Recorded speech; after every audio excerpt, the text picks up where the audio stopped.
வணக்கம், இது crime time. நான் பாலவேல் சக்கரவர்த்தி. போதைப்பொருள் வழக்கில் கைதானவர்களது செல்போனில் தனது மகனின் போன் நம்பர் இருந்ததால் மட்டும் அவரை கைது செய்திருப்பதாக நடிகர் மன்சூர் அலிகான் கூறியிருந்த நிலையில் துக்ளக் அலிகான் கஞ்சா பயன்படுத்தியது உறுதி செய்யப்பட்டிருப்பதாக மருத்துவ அறிக்கையில் கூறப்பட்டுள்ளது. மருத்துவ அறிக்கையின் விவரம் என்ன? சென்னை முகப்பேர் பகுதியில் உள்ள தனியார் கல்லூரி மாணவர்களுக்கு பிரபல செல்போன் செயலி மூலம் போதைப் பொருட்கள் விற்பனை செய்த வழக்கில் கடந்த மாதம் கல்லூரி மாணவர்கள் 5 பேர் கைது செய்யப்பட்டனர். ரகசிய இடத்தில் வைத்து விசாரித்ததில் அவர்கள் கொடுத்த தகவலின் பேரில் மண்ணடியைச் சேர்ந்த சகோதரர்கள் 2 கைதாகினர். ஆந்திராவில் இருந்து கஞ்சாவை வாங்கி வந்து காட்டாங்குளத்தூர் பகுதியில் உள்ள தனியார் கல்லூரி மாணவர்களுக்கு விற்பனை செய்தது அம்பலமானது. இந்த வழக்கு தொடர்பாக காட்டாங்குளத்தூர் பகுதியில் பதுங்கியிருந்த கல்லூரி மாணவர்கள் 2 பேரை கைது செய்து விசாரித்தனர்.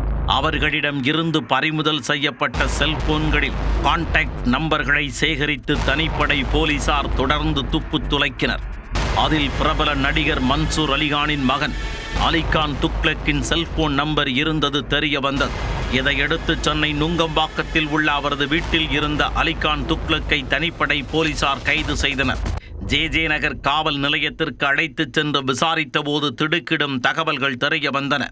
விசாரணையில் போதைப் பொருட்களை பயன்படுத்தியதோடு சினிமா துறையினர், கல்லூரி மாணவர்கள், ஐடி ஊழியர்கள், இளைஞர்கள் உட்பட பலருக்கும் அதை சப்ளை செய்து வந்ததாகவும் கூறப்படுகிறது.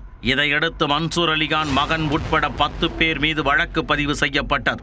இதில் துக்ளக் உட்பட 7 பேரை வரும் 18ஆம் தேதி வரை 15 நாட்கள் நீதிமன்ற காவலில் புழல் சிறையில் அடைக்க அம்பத்தூர் நீதிமன்ற மேஜிஸ்ட்ரேட் பரம்பீர் உத்தரவு பிறப்பித்தார். இதையடுத்து 7 பேரையும் நீதிமன்றத்தில் இருந்து அழைத்து வந்து வேனில் ஏற்றினர். அப்போது மன்சூர் அலிகான் வேனை சுற்றி வந்து, கஞ்சா எல்லாம் அடிக்க கூடாது, ஏன் தப்பு பண்ற, தைரியமா இரு, புத்தகம் படி, தெம்பா இரு, கஞ்சா குடிச்சா கவர்மெண்ட் அரெஸ்ட் பண்ணும்னு தெரியாதா என அறிவுரை வழங்கினார். ஏன் தப்பு பண்ற, கஞ்சா குடிச்சா கவர்மெண்ட் அரெஸ்ட் பண்ண தெரியாதா,